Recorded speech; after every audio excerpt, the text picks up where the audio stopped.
रघुनगरी में मेरे राम आए हैं, सिया राम आए हैं। मेरे राम आए हैं, मेरे राम आए हैं, मेरे राम आए हैं।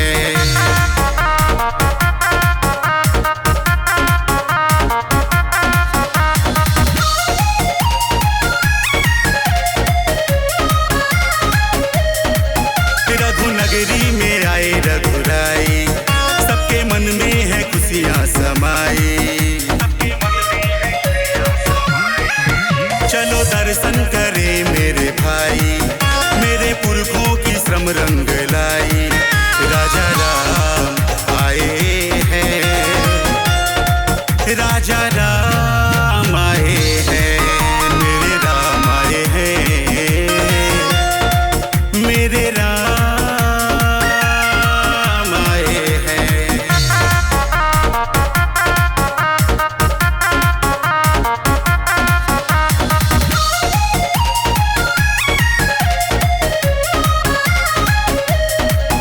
आए दशरथ के राज दुलारे, माँ कौशल्या के आंख के तारे।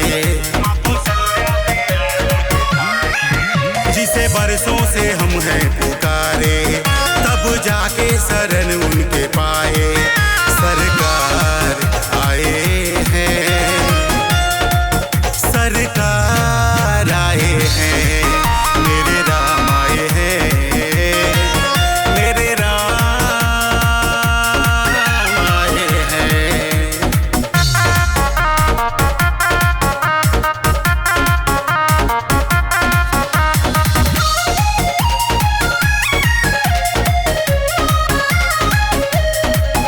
आए भक्तों के भाग्य विधाता, सारे जन जन के प्राण के दाता।